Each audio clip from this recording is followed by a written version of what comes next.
Et ils disent que c'était à cette période.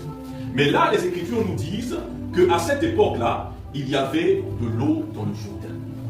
Mais Dieu, qui n'est pas limité par les obstacles, il va fendre le Jourdain en deux. Ok? Il va fendre le Jourdain en deux. Et ensuite, les Israélites vont traverser le Jourdain à sec. Et ça, c'est un miracle que Dieu va faire.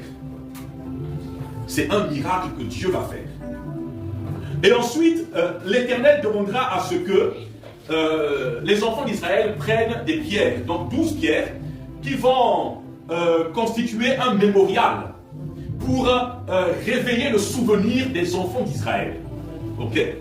Mais avant d'arriver là-bas, à partir du verset 1, comme c'est une méditation, le Seigneur, nous voyons comment le Seigneur donne l'ordre à Josué. Au verset 2, il dit « Prenez 12 hommes ». Ce matin, quand je taquinais un peu ma sœur Tatiana, je disais que j'étais dans les détails. Mais en réalité, j'anticipais ma prédication pour que nous puissions d'abord nous rappeler que Dieu est dans les détails. Et que Dieu est un Dieu qui est ordonné.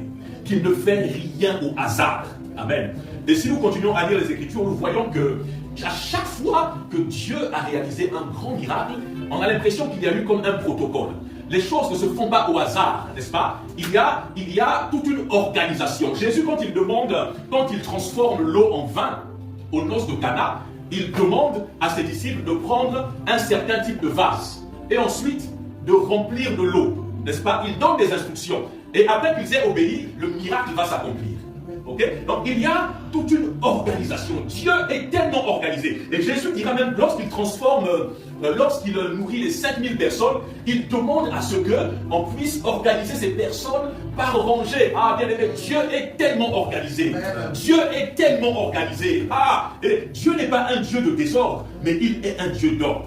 Et donc il dira à Josué, prenez 12 hommes parmi le peuple. Pas moins, pas plus, mais 12 hommes parmi le peuple. Un homme de chaque tribu. Donnez-leur cet ordre. Prenez 12 hommes.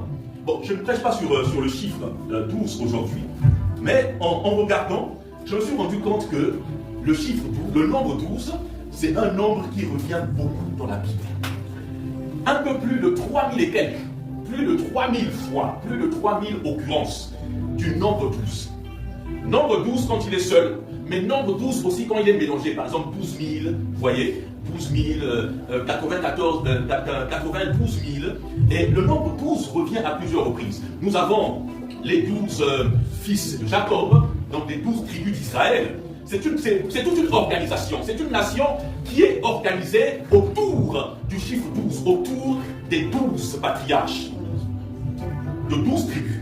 Donc on a les 12 tribus d'Israël, on a les 12 disciples de Jésus, on a les 12 portes de la Nouvelle Jérusalem, on a les 24 vieillards aussi, hein, pour ceux qui font l'arithmétique, c'est 12, on trouve 12 et 12. Donc on a le chiffre 12 qui revient régulièrement. C'est un chiffre qui a beaucoup de signification, mais c'est un chiffre qui symbolise aussi l'organisation, l'ordre. Amen. Donc Dieu est un Dieu qui est organisé. Dieu est organisé. Le Dieu qui est tout puissant. Le Dieu qui fait des miracles. Le Dieu qui a créé les cieux et la terre. Il est méticuleux. Il est organisé. Et il ne fait rien au hasard. Et lorsque nous repartons même dans la Genèse, nous voyons comment Dieu a créé les choses étape par étape. Il n'a pas créé l'homme avant de créer les cieux et la terre. Mais il a d'abord préparé les conditions pour la venue de l'homme. Tout ce qu'il a fait, c'est pour l'homme. Mais il a préparé les conditions. Il a prédisposé chaque chose. Chaque chose a sa place. Chaque mot dans la Bible a sa place. Chaque phrase a sa place. Et c'est pourquoi d'ailleurs le Seigneur Jésus dira dans Actes des Apôtres chapitre 1, verset 8, « Mais vous recevrez un esprit, le Saint-Esprit survenant sur vous, et vous serez mes témoins à Jérusalem, dans la Judée, dans la Samarie et jusqu'aux extrémités de la terre. » Vous voyez cette organisation, étape par étape, étape par étape. Bien aimé, c'est de cette manière que nos vies doivent être organisées aussi. Parce que le désordre ne favorise pas le miracle. La négligence ne favorise pas le miracle. Amen. Mais tous ceux qui sont ordonnés attirent le miracle. Vous voyez? Et ça, c'est pas seulement une affaire des enfants de Dieu, mais c'est une affaire de tout être humain. Les êtres humains qui sont organisés ont plus de chances de réussir que d'autres. Ah oui. Et ça se vérifie même à l'école. Lorsque quelqu'un est bordélique, d'abord il perd du temps. Il n'arrive pas à s'organiser. Et ça se répercute dans ses résultats. Il n'a pas de résultats concrets. Parce que là où les autres peuvent passer moins de temps, parce qu'ils ont pris le temps de s'organiser, lui, il perdra du temps. Et il n'aura pas de résultat escompté. Vous voyez? Donc, je pourrais dire ce matin que l'un des secrets du succès, ou du miracle, ou de la réussite, c'est d'être comme Dieu, être ordonné. Ordonné dans sa tête, ordonné dans sa manière de ranger les choses, ordonné dans son organisation. Et là, dans cette méditation, le Seigneur nous montre déjà un exemple. Il nous donne un exemple de la manière dont nous devons faire les choses. Et c'est aussi de cette manière que l'Église doit être organisée. Rien ne s'improvise. Que ce soit dans l'Église, que ce soit dans la vie, il n'y a pas d'improvisation. Les improvisations conduisent à l'échec. Parfois, on a l'impression que le résultat est bon. Mais en réalité, le résultat n'est pas bon.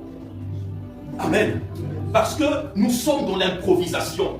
Tout s'improvise. Tout le temps, l'improvisation. Et c'est